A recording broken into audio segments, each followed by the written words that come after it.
Yeah, we May I can start? start. Okay. Hey, hi everyone. Thanks for joining, and I welcome everyone to the CG Quanta group. So we are the Sitecore user group, formed by 3 people. So Vignesh, can you go to the next screen? Yeah. So we three are the founder for CGCBE. So Prabhu Ranganathan, he's a solution architect at uh, Skybridge Infotech Quantum. And I myself, Gautam Mishramati, who is a Sitecore lead at RWS. And Vignesh Jyoti Kumar joining with me, who's a senior Sitecore specialist in Skybridge Infotech Quantum.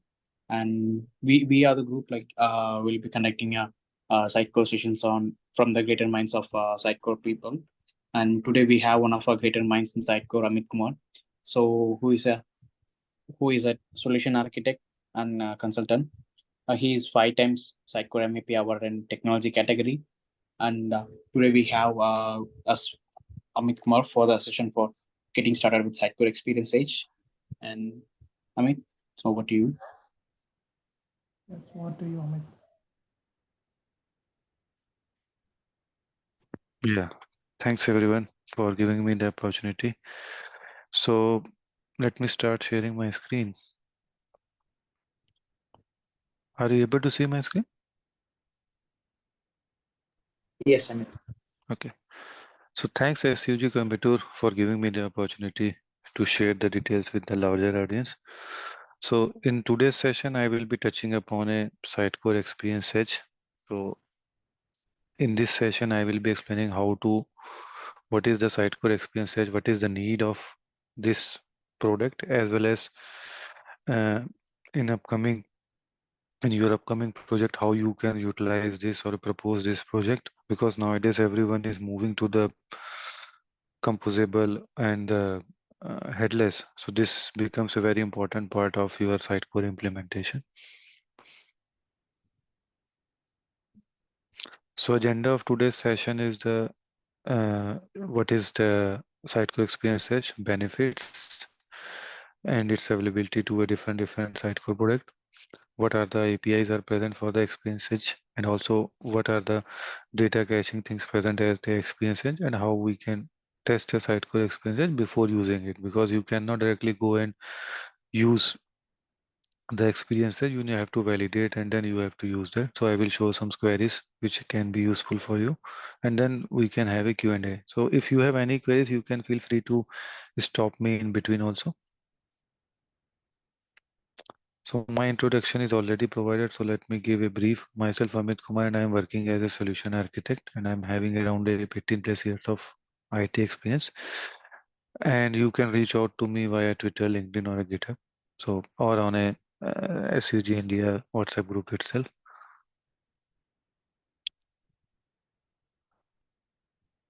So, as I was telling that everyone is moving to the composable. Why? Because in earlier or a legacy implementation, everything was tightly coupled, and we were dependent upon a one application itself or a one product itself. So if any organization is doing a digital transformation, then nowadays they are moving towards a small products which can fulfill their requirement, right? So in these cases, when you are doing the digital transformation or you are doing the rebranding, so then you mostly rethink about your current architecture and what are the use cases in your project, and on the basis of that you are selecting the different products, right? So if you are combining different product and are making your application, right? So those things are coming as a composable digital experience platform. So experience comes in a picture. Why? Because you are providing the personalized experience via content to your user. So in those cases, it will be treated as a composable digital experience platform. So Sitecore also providing a different products offerings which you can utilize to fulfill your requirement. For example, if you are working on a commerce part, right? So you can utilize the Sitecore Outer Cloud to implement the e-commerce application. And if you want to implement a AI-based search of your product catalog, right? Discovery, then you can use the Sitecore Discover. And if you're looking for a DAM, PCM, and those things, then you can use the Sitecore Content Hub or Content Hub 1. And also Content Hub 1 can be utilized if you are just building a content-driven website where you just need a flat content, then in those cases, Content Hub 1 can be used. Sitecore CDP is customer data management, so you can compare this with the earlier Sitecore Experience platform where you were storing the Sitecore contact, right? So same way you can secure a data, store a data in the Sitecore CDP, and you can mark those as a anonymous also to prevent a personal information PI data. And also you can store the custom attribute like we used to store a custom facets with the Sitecore contact. Those things can be done in Sitecore CDP. Sitecore content have also you can be used as a DAM. And Sitecore search is a federated search which you can utilize to implement a search functionality in your application. Marketing automation like EXM, you can utilize the Sitecore Send and Sitecore Personalize to provide the personalized experience into your application. So all these are the API based implementation. So you do not need to install anything. These are the SaaS product. So with this, you can decrease your architecture complication, but you need to manage these products individually instead of a single product. So those specialization needs to be taken care while you are proposing it. So in the same manner, this is a high level diagram which is showing that how composable digital experience platform can be built. Like we can utilize a Sitecore XM Cloud, Personalize, and the Edge, and we can deploy our static website into a Vercel, right? And we can utilize a CD and DAM and marketing automation. By consuming all these different products, we can implement a digital experience platform. So in the today's world, and that is the trend we are following. Any question till this point? Okay. So coming to the Sitecore Experience Edge, right? Sitecore Experience Edge is a global.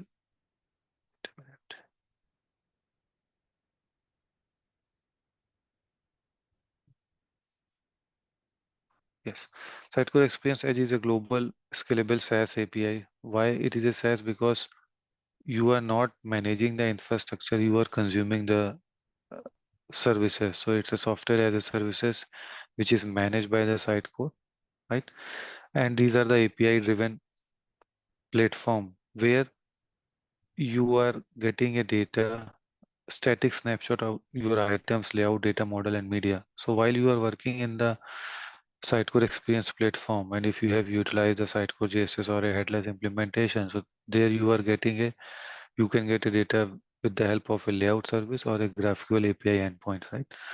So the snapshot of your layout service, including the content, their structure, right?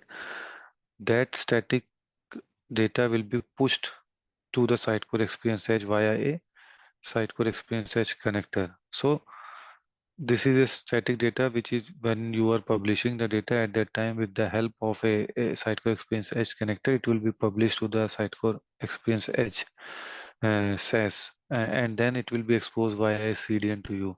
So in this case, you are getting a faster data with the help of API, and on top of that, you can access a limited data with the help of a GraphQL. So because the use of a GraphQL is that you can get a typed safe data, whatever data you require, you can get that.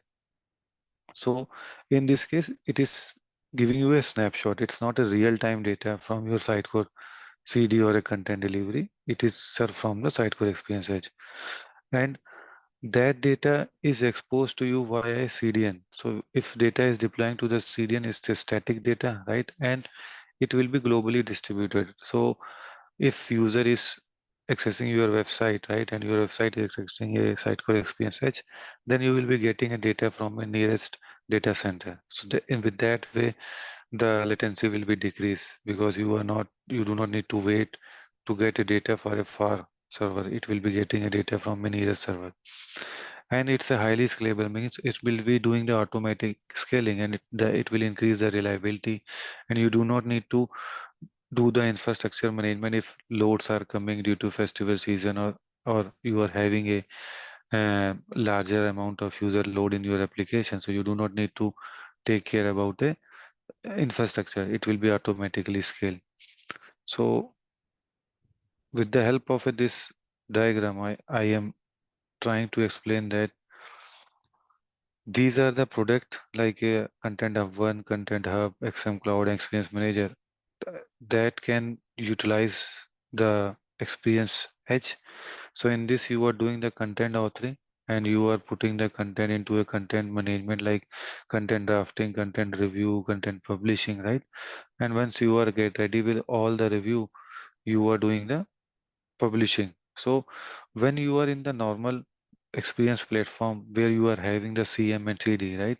And when you will be publishing it, the data will be published to your web database, right? And from there, CD content delivery server is utilizing that in a traditional implementation, and it will be consumed by your user facing website, right? But here what will happen, you will be installing a Sitecore Experience Edge connector.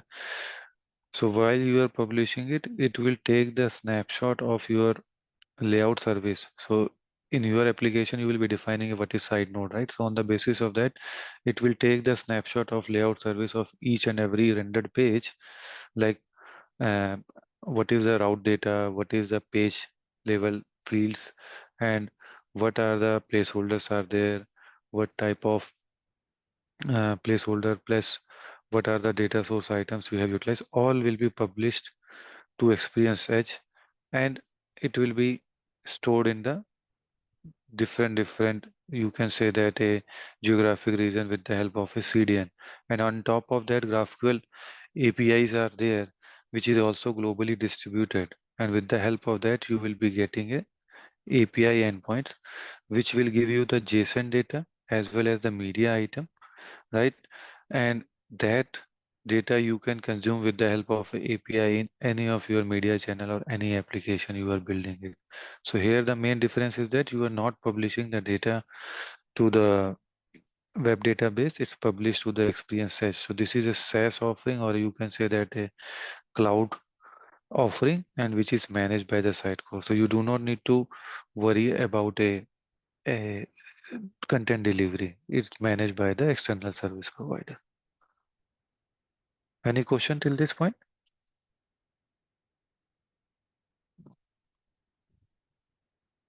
So as I explained that the data will be cached at a CDN site, right? And it's a snapshot. So in this case, the response of API will be faster. Now comes to the benefit of a Sitecore Experience Edge. So benefit is that you can utilize this with the different product like a Experience Edge. You can utilize with Content Hub, Experience Manager, Content Hub 1, and you are a Jamstack ready, right? And you can move to the headless architecture if you are rebranding it, high performing, because it will be auto scale, right? And it will be globally distributed. So it will be high performing, and you will be getting a scalable delivery of a content. Faster speed will be there because it is a data will be served from a CDN, and it will increase the reliability because it will be automatic scaling. But you need to take care while you are proposing any of the composable that this, if you are using the Experience Edge, so there will be no personalization rule if you are applying in your CM that will be reaching there because it's a snapshot. So you will be not able to get a dynamic data on the basis of a user journey. So it's a static data like a JSON file will be there. So in those cases, you need to rely on the third party product like a Sitecore CDP and Personalize to implement this the personalization.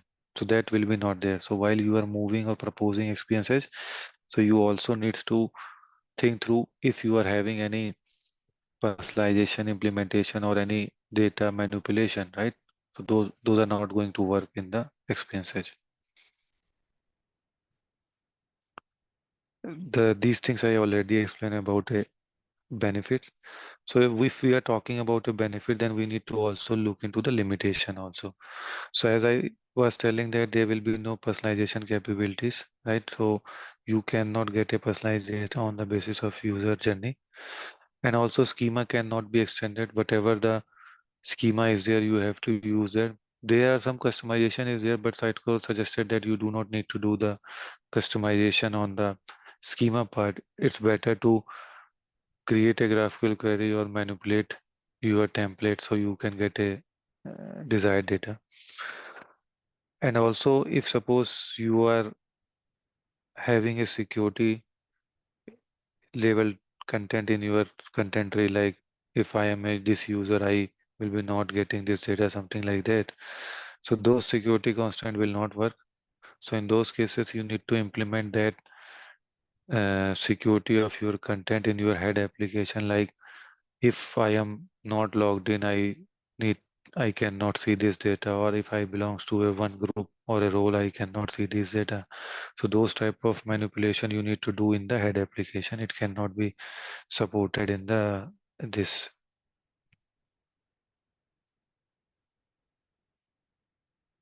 So that the I will take this question which is in the chat. So what happened that, so as I said that it's a snapshot of your data, right? So once you are publishing it, the data, or you can have a auto publishing, right, setup, right?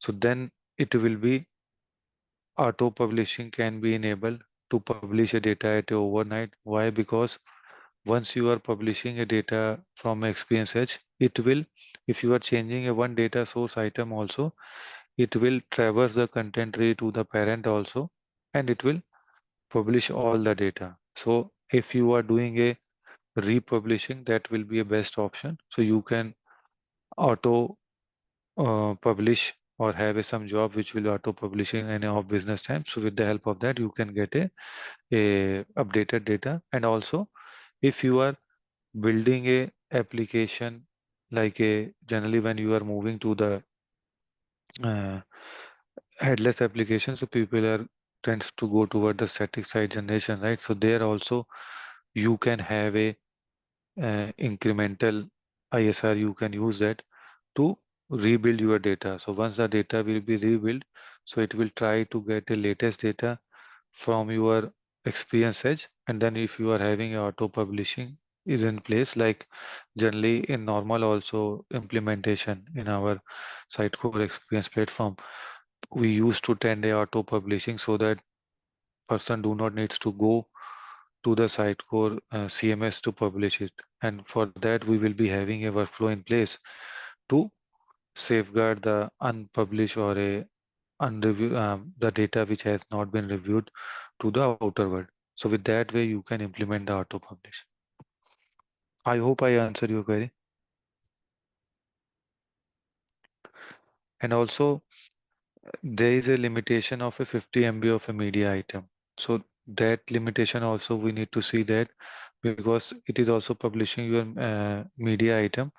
And in that cases, if you are uploading a bigger media items, right? So Experience Edge cannot store more than 50 MB. If you have an if you are using the CDN, then that is fine. But if you are relying on the Experience Edge, then you need to take care of it is 50 MB of a media size. And also, when you are using the Experience Edge, so in the CD, in the Experience Edge, you are not having the Solar or any endpoints which you can utilize to implement the search. You need to rely on the uh, search query of Experience Edge to implement it, or you can use the Sitecore search, search stack, Covio, these search provider to crawl your data from your website. So that is the those two are the option to implement the search. And you would not be getting a web database. And yes, as I said that you can implement the basic search, but there are the ways to implement. I will show you the query.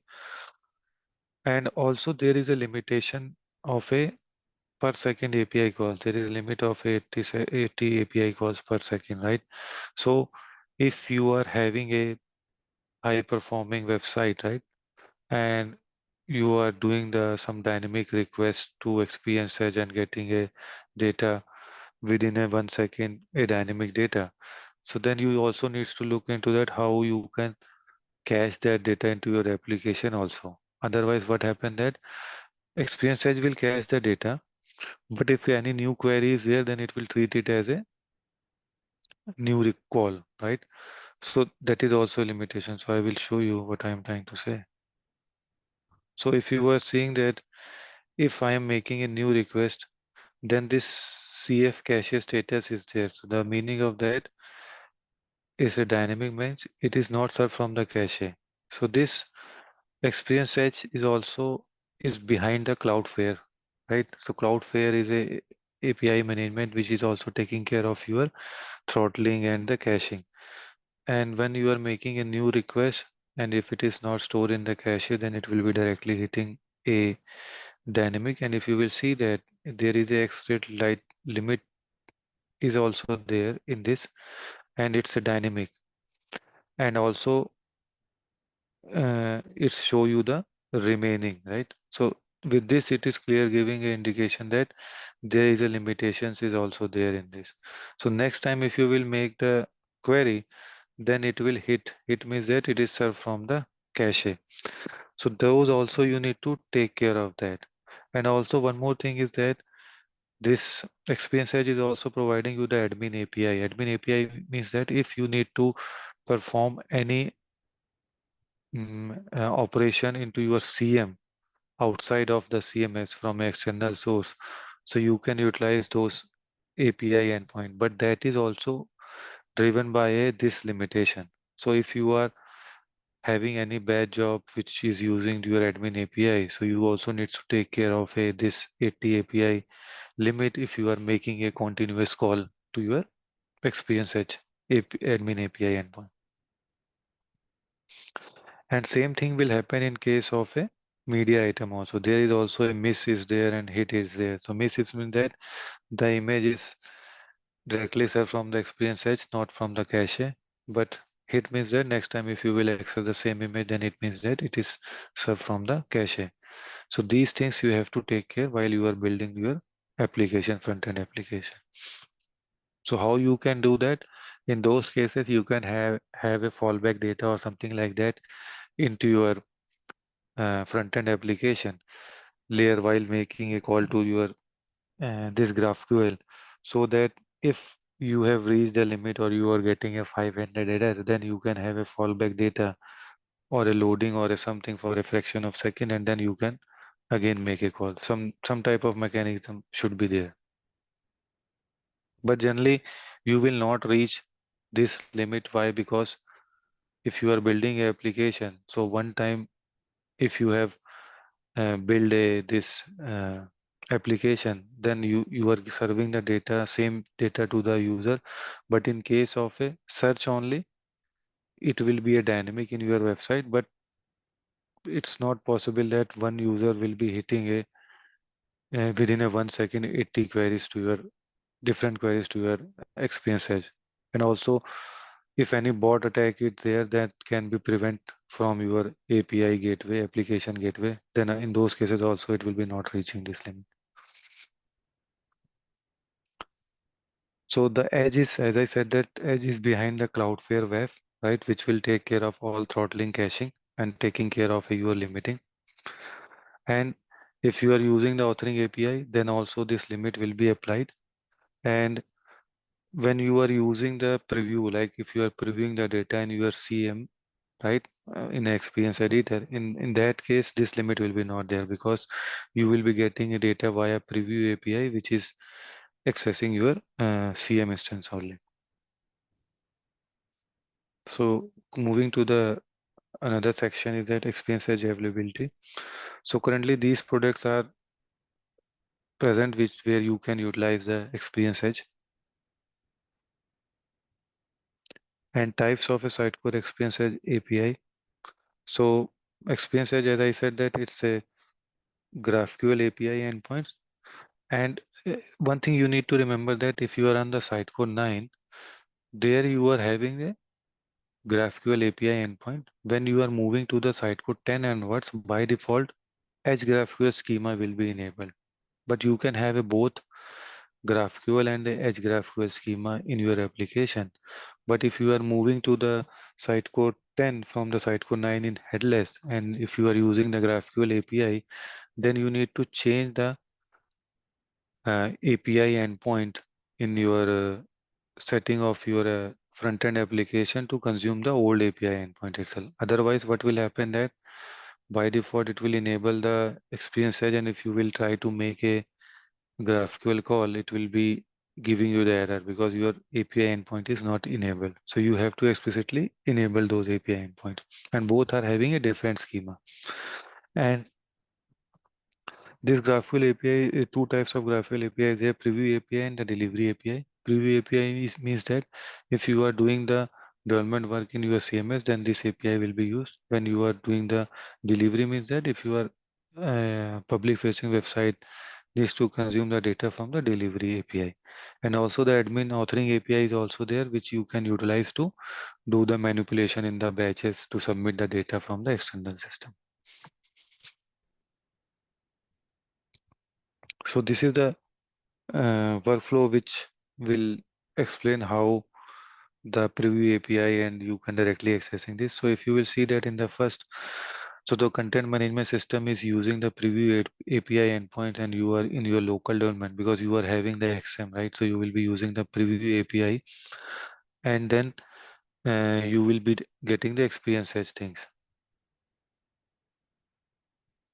Yes, so GraphQL Edge schema. So in Sitecore, as I said that if you are on the Sitecore 9 at that time, Edge GraphQL schema is not there. But if you are moving to Sitecore XM and you wanted to your application to move later to the XM cloud, so you should move to a Edge GraphQL schema, and you need to change your GraphQL queries also if you are having any custom to the Edge GraphQL schema. So Experience Edge is providing you the XM Cloud compatible schema because XM Cloud is also using this Experience Edge product internally to store the data. And if you are explicitly buying for your XM, IAS or PAS offering, if you are building, then also you can use this Experience Edge offering.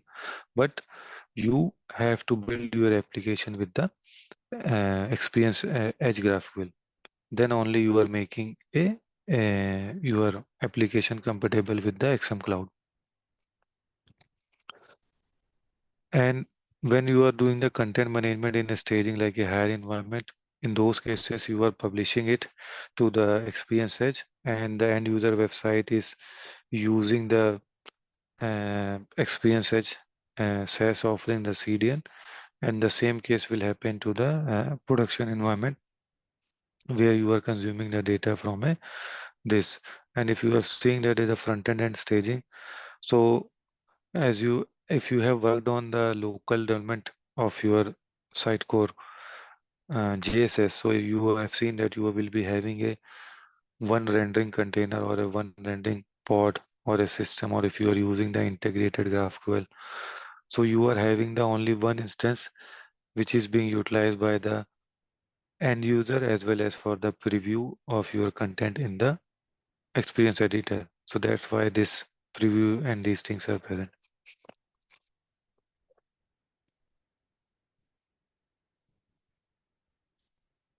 So any question till this point?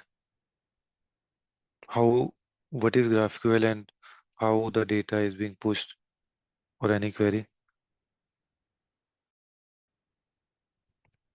Fine. So the delivery API, the only difference is that it will not giving you the data from a CM.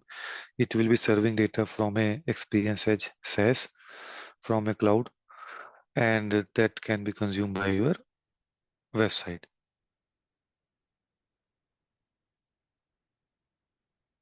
Wait. And one thing I also needs to mention here is that so suppose if you are doing the rebranding of your application, right? And in the rebranding, you thought that, or your client is thinking that they are planning to move to the XM cloud, right? At a later phase, or they want to use the Experience Edge. So in those cases, if you are having the legacy application in Experience Platform or AXM itself, then first you need to move to the Sitecore 10, the latest version, if you are not. That is one thing you need to take care. Another thing is that you do not need to buy a XM Cloud or a Experience Edge license upfront. Why? Because in a XM or a XP also, you will be getting this production ready Edge GraphQL schema. As I said that you need to enable it, right? And by default inside Code 10, it is enabled. So you can build your application also using the Sitecore XM also or XP by utilizing this uh, GraphQL Edge API endpoint. So you do not need to buy it. But if you are wanted to utilize the Experience Edge and you need to remove the content delivery from your system, in those cases only you need to move. Otherwise, from a CD itself, you can get a data, this layout service, Edge GraphQL data, and you do not need to buy a Experience Edge. And you can move to the headless also. So that also you need to think through. This Experience Edge is a SaaS offering, but if you are on this content delivery also, you will be getting a GraphQL Edge GraphQL endpoints which you can utilize it, which is similar to what the type of data or schema you are getting it. But the only difference is that it is not served from the Experience Edge SaaS offering. It will be served from your content delivery, and you need to take care of all the auto scaling and those things which you generally do in your implementation, where you are managing the infrastructure by your own. So that also you can do that. You can do that, and you can save the cost unless and until you are not completely ready to move to the Experience Edge or move to the XM Cloud. And data caching, as I said, that when application is publishing the data, it is being published to the Sitecore Experience Edge. There the caching will be there in terms of a CDN. All the content item, layout, snapshot, media item will be cached. And if you are using the Vercel as a hosting partner, then you can deploy your static site there itself. And from there, your application will be consuming your data via API, and the static site can be served to the end user. So with this, you can implement a website which can be a faster, and you can improve your lighthouse ratings also with the help of this. And also when you are doing the every publishing, so all the data which is being cached at a site or Experience Edge, those will be invalidated.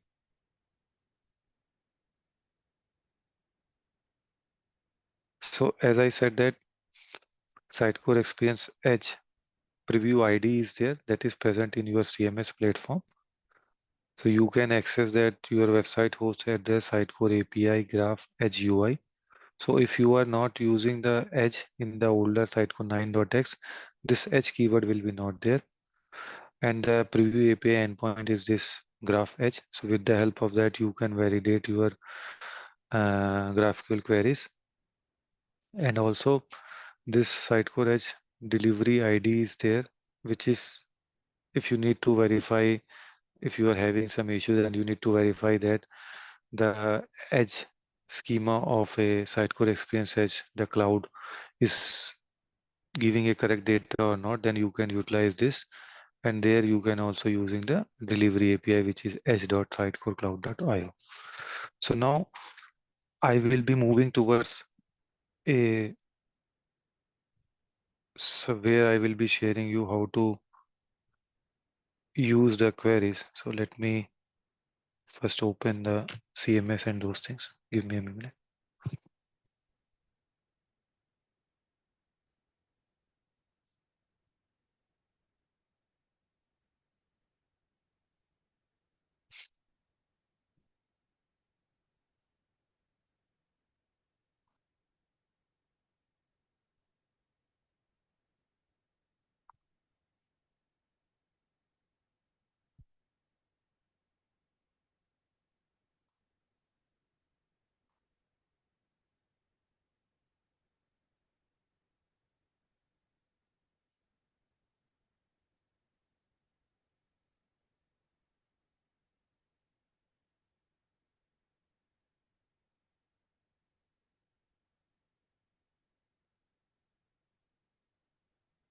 I'm just opening the website. Give me a minute. Yeah.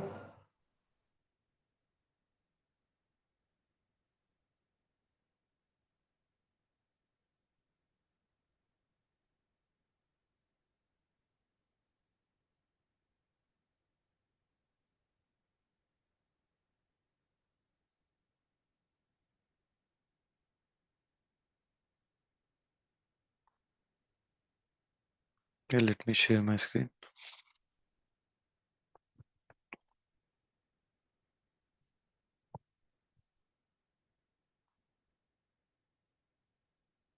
Let me know once you're able to see my screen. Yeah, we are able to see the screen, Amit.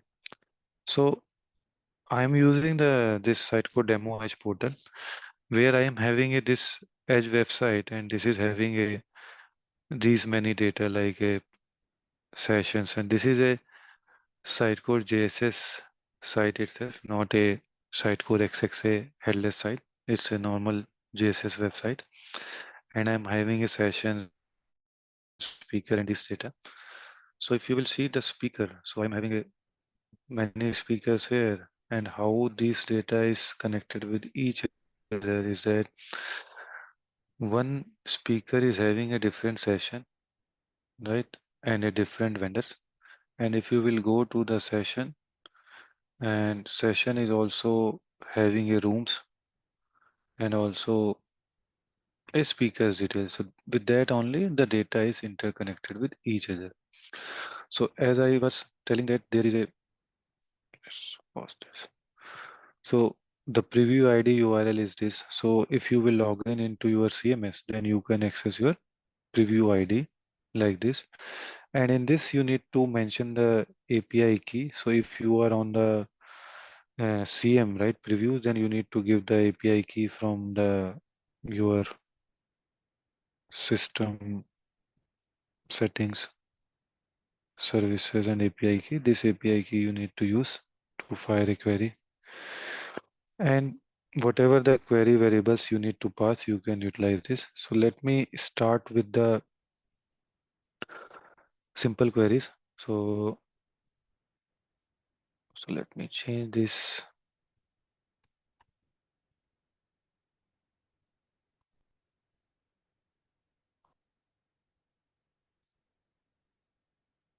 So currently what I'm trying to do that I'm passing a dynamic data of my home node, and this is my simple query which will take the path and the language, and I'm just trying to access the ID and name. So it is giving me ID and the name, right? So this is the simple query which you can try it how to access the data from a specific path to get a details of that item. So moving to a queries like where you can do the aliasing also. So here you can see that I did the aliasing because you are working with the multiple team in your application, like front-end team will be different. So if they have built the application or a component where they are user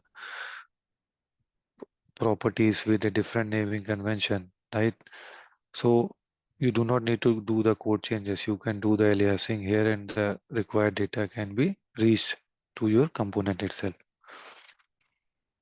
And how you can utilize these query, either you will be having a query in your front-end application, or if you are having a component like, wait a minute.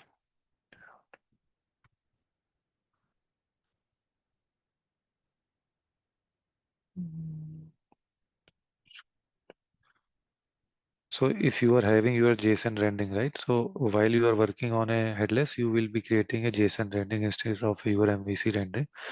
And this is also having a one field called this GraphQL. If nothing is there, it will expect to the data source details will be coming from the data source field of your component itself. If you are putting a query here, right, then it will give the data from the GraphQL query which you have written here via your component. So either you will add a GraphQL query here, or you will be adding a GraphQL query in your front-end application and making a direct call via your component code itself. So there are two ways to use the GraphQL query in your headless application. Layout service response is a different. I'm talking about if you are writing a and query to get a data specific for your component. So these are the two ways to get it. So I will be just explaining a queries how you can do that. And in this, if you will see that you are passing the two, now I am making this language parameter also as a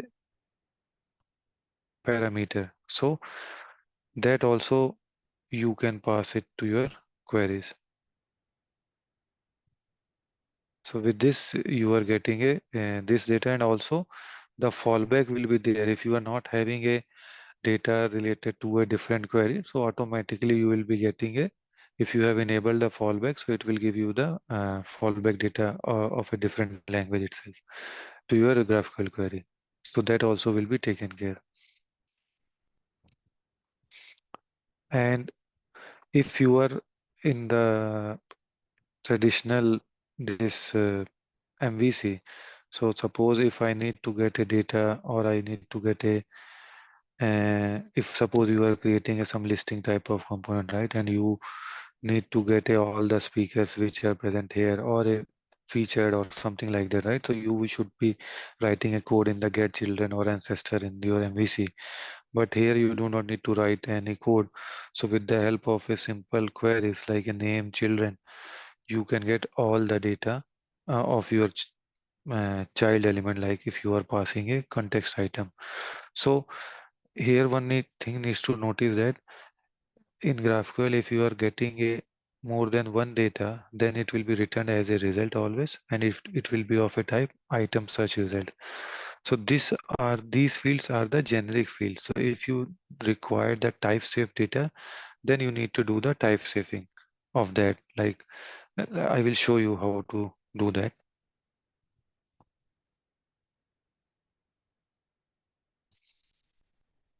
Yes. So this is giving just a common values of your component itself, but let's change this to the speaker.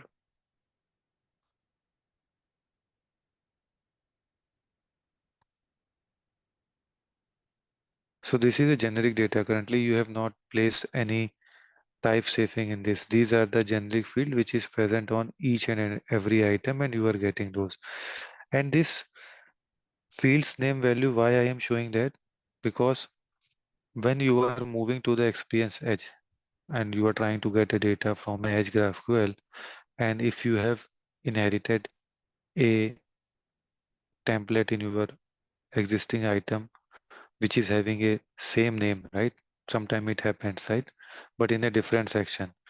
So how it will treat, it will append some unique number in front of your field's name. So in those cases, you will be not knowing what is the actual field names of your uh, item or the fields, right? So in those cases, before giving a data to your front-end developer, right? This is JSON schema. You can use these fields and name value pair to get all the fields which are present in your item, and whichever is required, you can pick that and you can return in your query. So that way you will be able to see the actual names of your fields which are pushed to the experience edge, and that properties or attributes you can use in your front-end code base.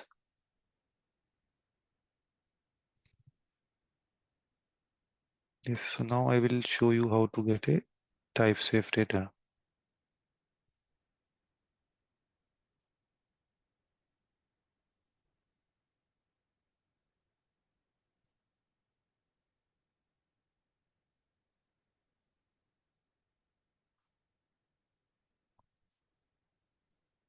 So here what I did that, these are the normal, you can say that a fields like a template, name, and those things.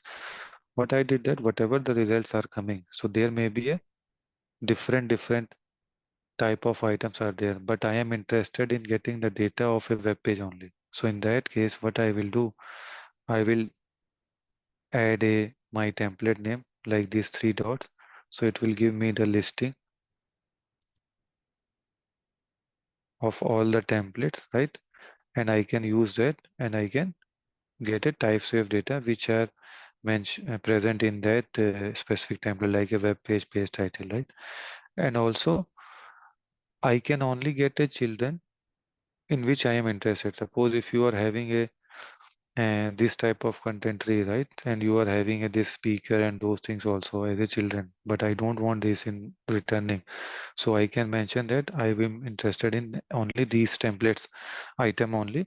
I don't want a rest of the data. So with this, you can save your data packets which are coming to you, like we used to do a query in our MVC itself, right? So same way you can mention that the templates which you are interested in, and with the help of this you can type safe data or you can return a data in which you are interested. And one more thing is there, here we are using the multi-list field, right? So generally in most of the applications you generally utilize this multi-list field, right? And in MVC also, when you are using the multi-list field, so by default it will store the data in the form of a GUID only, right? And you need to traverse in your queries, link you queries in the MVC to get a individual record, right? And the same way, this also will be stored in the US search also, it will be stored like this only, right? But how you will get a data of this in the GraphQL? So in this case, there is a things called a target item, which can be utilized to get a child level data. So what it will do, I know that I am getting a list of the sessions, right? So I added like a target item because I am targeting a individual item, and then I am trying and I have placed a type safe that it is related to the session template based item. And on the top of that, whatever the fields are present on the session, I can access it. So if you will see here, I am able to get a list of a individual session item within a graphical query itself. I do not need to write any custom code or anything with the help of a query. So with the help of a target item, you can get a data from a multi-list field or a tree-list EX is there, you can get a data. And what is this? Yes, let me see.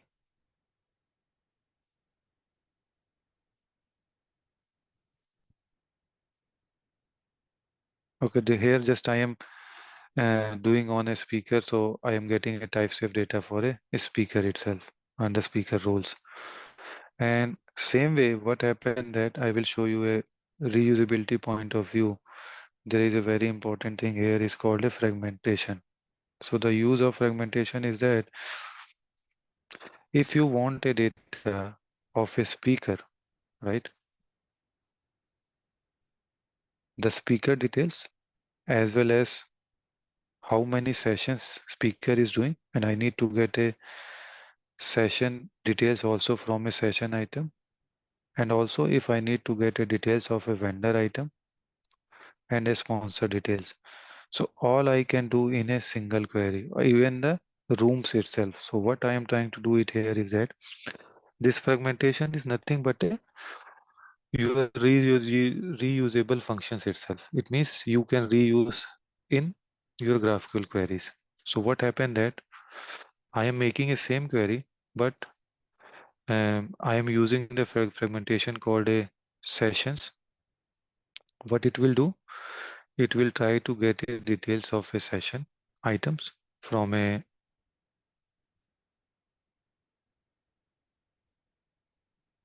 session item, and from session item I also want a data from a rooms also, right? So I have created another fragmentation for a rooms also, right?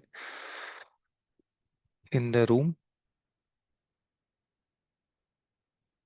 I have again make a target list item, Where is the rooms? Rooms is somewhere in the list. So I am trying to get a details of a rooms also in a same query. So now what will happen that if again I need to get a data internally, if this room is belongs to a how many sessions, right? So I can also create another fragmentation here, and I can utilize a this session fragmentation also again. So what will happen that it will make your code neat and clean query, and also you can reuse this fragmentation wherever you want it. For example, if you again needs to have a data which is based on a session items, right? So you can use this session fragmentation as is, and then you can manipulate that. So with the help of that, within a single query, you can get a record from a n number of places in your content tree, and you can combine it. So you do not need to make a many calls into your applications. That with that way you can save it.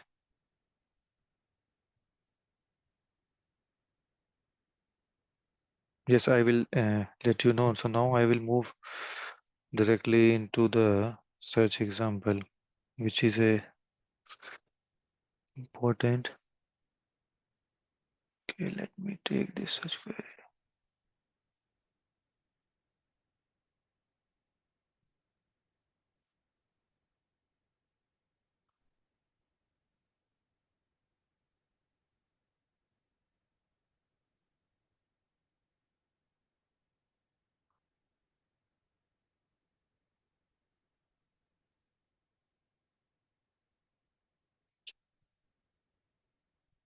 Okay, so this is the search query.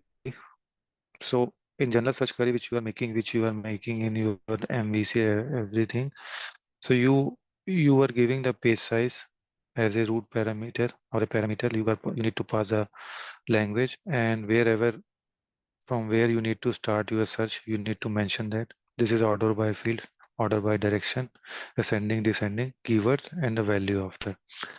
So this is similar to your SQL query where you need to, this is a search query of a GraphQL.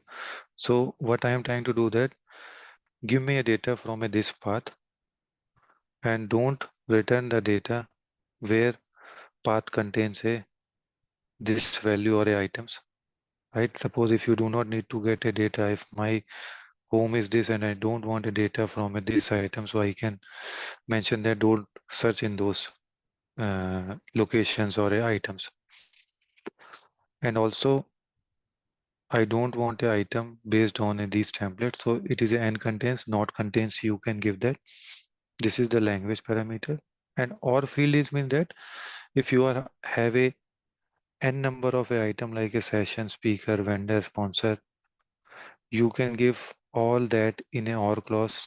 So suppose your article or your, for example, your speaker is having a job title fields, and your rooms is having a description field. So whichever fields from your content you want to search with your search keyword, that you can mention in the or, right? And this is a page size, means how many number of records you require. So whatever you are passing from your front end, it will become here. This is a value after. I will let you know what is the use of that. And this is a order by, and it is also giving you the total number of record, page info, and these. So these are very useful while building a pagination in your application. And you saw here that I have again added a speaker. Suppose I am interested only in the speaker items from my search query. I don't want any other thing. Then I can return a speaker. So with this, I am I am having a control in my data, which I need to return to my front end. So currently, if you will see that I have given a page size of a 30, right? And total number of record is 19. And this is an cursor. It means that if I need to get a data for my next record, if it is present, so I need to use this end cursor and I need to mention it here. So if I will run, I will get empty. Why? Because if you will notice this parameter where it's mentioned that has next is false, it means you do not have a records in your system because you already returned a 19 records. So let's make this field as a 10 and make a query. So what happened that you are passing the page size of 10, you are getting a total 19, and it is also giving you the indication as a has next true. So what you can do that with the help of this page size and this total 19, you will be able to get a total number of pages, and you are having a previous and next button, and with the help of this has next, you can enable disable your previous and next button. Now if I need to get another 9 record, I need to take this end cursor and I need to pass into my query again if user is clicking on a next button or a second button. Then I will be getting another 9 record. Now my end cursor is this, but my has next is false. So it means my next button is disabled and my previous button is enabled, right? So in that case, you do not need to do anything. If you are clicking on a first page or any page, you can easily utilize these parameter to move to the previous record itself. So that way you can mention a search in your application, and you can manipulate what type of parameter you wanted to pass. And also one more thing is that you can also uh, create a faceted list also. It means what I'm trying to say that facet list, suppose if you are getting a data for all these speaker, vendor and sponsor and rooms, and you are knowing that uh, what is the uh, template ID, right? So you can create a static facets in your search page, right? And you can pass those parameters to your this, like which things you do not need to pass to the search query, right? Which template you don't want a data, or you want a data on the basis of a user selection, you can pass in the contains only, right? With that way you can restrict the your result itself. So with this I have covered that what are the uses of this, and also you can get a layout data also. There is a layout queries also there, you can get a data. And with this I have covered that what are the ways to utilize and how it can be utilized in terms of a multi-list, which is the generally use cases when you are doing the day-to-day component implementation. So any questions for me? Now I'm ready for a question, if anything from your side.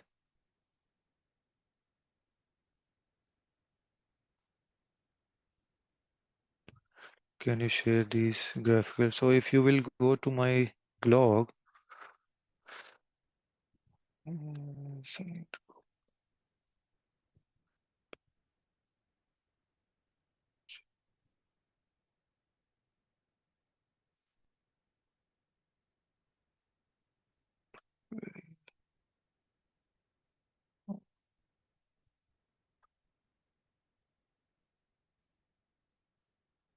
wait a minute.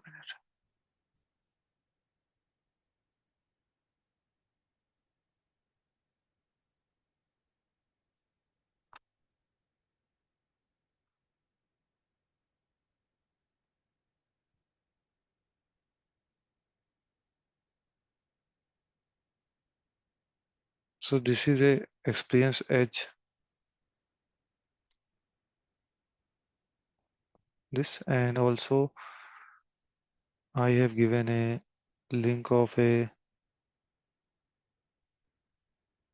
normal graphical queries also, which I will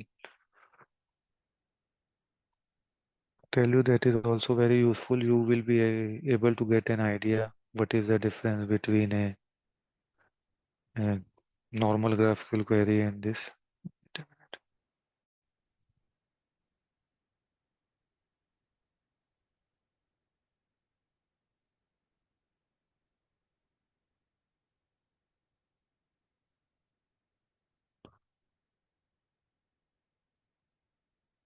Yes. So this is a Sitecore 9 graphical queries. So if you will see that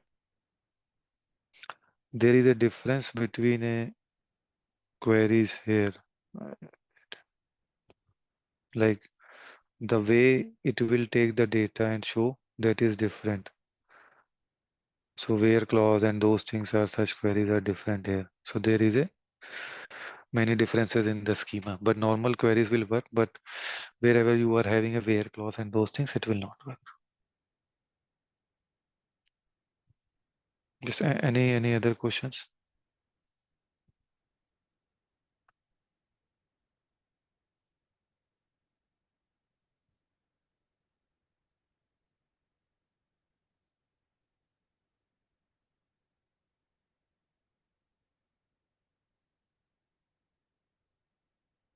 Hello, am I audible? Yeah, Amit, you are audible. Okay. Please feel free to ask questions in the chat.